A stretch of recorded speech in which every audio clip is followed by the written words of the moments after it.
37. jelede ders hadisimizden Zadut Talibinden nahmeduhu ve nusalli ala rasulihil kerim. Dersimiz barıglı şol Nebi Hudaysa mübarek tödi. El kebairu el işraku billah. Günah kebirin emolli Allah Teala'ya şirk getirmeklik. Ve henüz şu şirkin üstüne doğdu. Çünkü şu meselede mantıqada kan galat fikirler var ve galat fikir döretiyerler hem gıynandak da beterken. Bir olokon bir destavizi ki bizim mantığımızda bazı demeyin penca. O başlıkları has belli ulamalar bir destaviz doğrulaptır öldürüne ki biz şimana bilen Hudaydan gayrı çağırıyat. Emma Peygamber otuna kafirler, müşrikler başka bir mebna bilen çağırıyat. Az cümle ne mi diyerler? 3 tane gurrun şöyle peş et diyerler bizim mantığımızda. Onu ne mi diyerler? Ki Peygamber Huda Aleyhisselam vatanına botperestanı Mekke ya Mesihiyle ya Mecusiyle ya şoňa meňdeş Allah'dan gaýry malakam şom çağırýarlar. Olu diýerler ki şu çağırýarlaryny elahu ma'bud bilýärlemişdikler. O şu etirap bilen çağırýarlamışdyk şola elahu ma'bud. Emma bir elahu ma'bud bilemizak. Ola elahu ma'bud bilip çağırýarlar. Petony elahu ma'bud bilip çağırmasan aýby ýok diýip açyk goýarlar. Ikincinden gurrun şey olar Allah'dan gayrı çağırýarlaryny ibadet etýärlemişdik. Bir Allah'dan gayrı çağırýar, bir ibadet edemdak diýip etýärler. Weşlenjende gurrun şey olar şu peygamberlerini, ferişteleri ki çağırýarmışdyklar, adamları ki çağırýarmışdyklar, öz mabutlarynyň gudratlaryny, şu ibadet etýärleriň gudratlaryny Hudaý Taala'dan jüdägäni ölerin mustaqil bir kudreti var deyip etiqatları var. Biz yok, biz Hudaý berýär, Hudaýyň üstünden bolýar deyip etiqadymız var. O zaman bizim etiqadyny olan etiqady zemin ta asman fark etýär. O şu taýda malahim bizim etýän işimiz şirk bolmaýar, olan etýän iş şirk bolýar. Etem barha klasy orlap aýtýana ki, naud billah bu dersleri, bu mebahasları orta oklamadan maksat bilär ki musulman kafir etmeklik. Emma gynansak da birsi ýalňyşlyklar var. Ki şolar bayat näme bolmaly? Hal bolmaklyk gerek. O bizim gödüp hemen näme? Şoňa kanaka açyklap aýtmaklyk. Awal gurunlar var idi.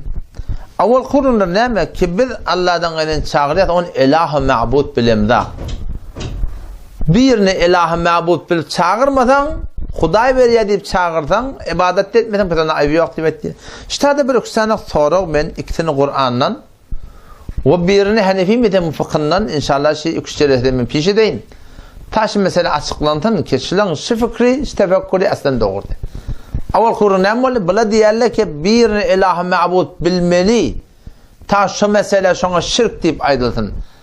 Tadaman iketin şoňa ilah ma'bud bilmeden şu çağırýanyny, tygyrýanyny, o şoňa menesdatlary oňa şirk diýip bolmady diýip açyk bolýar. Inaleke moda Kur'an-ı Kerimde Rabbim Allah Tebarek ve Teala 121. ayet Sure-i En'am'da bir meseleni peş ettir. وَلَا تَأْكُلُوا مِمَّا لَمْ يُذْكَرِ اسْمُ اللّٰهِ عَلَيْهِ وَإِنَّهُ لَفِسْقٌ وَإِنَّ الشَّيَاطِينَ لَيُوحُونَ إِلَى أَوْلِيَائِهِمْ لِيُجَادِلُوكُمْ وَإِنْ أَطَعْتُمُوهُمْ إِنَّكُمْ لَمُشْرِكُونَ Gurun ne mağdına? Gurun şun üstüne ki damak çalmadık mali. Damak çalınıptır, damak çalınanını bilip durup Bismillah deyilmedik mallar var. Şolun etin ip bolyar mı ya bolmayarlığın üstüne gurun var. Allah Tebarek ve Teala ştada şunu üstüne gurun ettir. وَلَا تَأْكُلُوا مِمَّا لَمْ يُذْكَرِ اسْمُ اللّٰهِ عَلَيْهِ Damak çalınanına Allah'ın adı tutulmadık mallar var.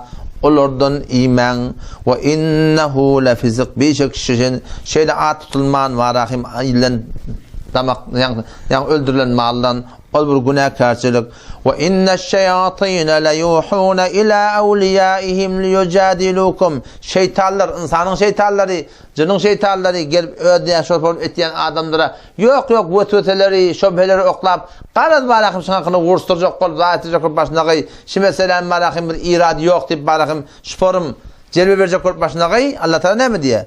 Ve in ata'tumuhum innakum lemushrikun. Ey sahabalar, eğer şu mesele-i şer'ide siz şu kafirlere göre amel etseniz, şolun aydanını kabul etseniz, innakum lemushrikun, qat'an biduni şektir, müşriktir deyiptir Allah Teala şolar.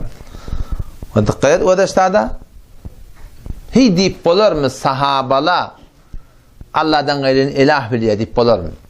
Deyip bolar mı sahabala Allah'dan gayrin ma'bud biliyor deyip bolar mı? Deyip bolar mı ki sahabala Allah'dan gayrin ibadet ediyor deyip bolar mı? Deyip bolar mı işte ki sahabala şol aynı müşrikan kafirlerin ödüğü alak ediyor deyip bolar mı? Yok.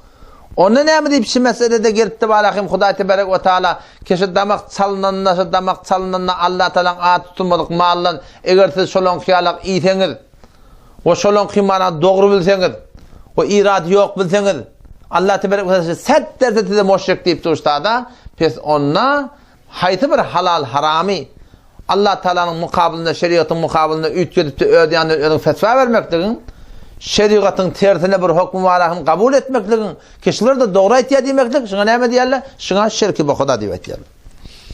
O zaman şu taydan marahim yani şaidiliyen ki fakat Allah Teala'dan gayrinin ma'bud bilsen, ilah bilsen şüpher marahim şmana mebna bilsen çağırtan, tığıntan, yalvartan şuna şirk değil ya yok şirk değil mi diyen gurrun ileride kim şu Kur'an'ın üstünden red buldu. Bu demek ayeten kevimde sahabe tefsiri kabuli eynin iştahını barda okuy şu tadı varahım kavturatını asıklaptır ne mi diye ari şirk fakat der ilah-ı ma'buddansın vücudu diğerini mi başlar şirk fakat Allah'dan gayri ma ilah-ı ma'bud bilmeklikte de belki der kabulü hukmu diğeri becai hukmu Allah bağın ki ma'anra ilah-ı ma'bud nedanim hukmu şirk bağın dadım işebetti o suratına şuna hukmu şirk ver diye ki o tadı şirki asgar diye şirki ekber diye imandan çıkarmaya olayla bir gurrun ona şümes şücelete de vada şunne gal ki kararda birini ilah-ı ma'bud bileydi o şu tuğratını şabarahim şirk buldun yok şebe sabodiyeten Huda bilen peygamberin hükmü mukabilinde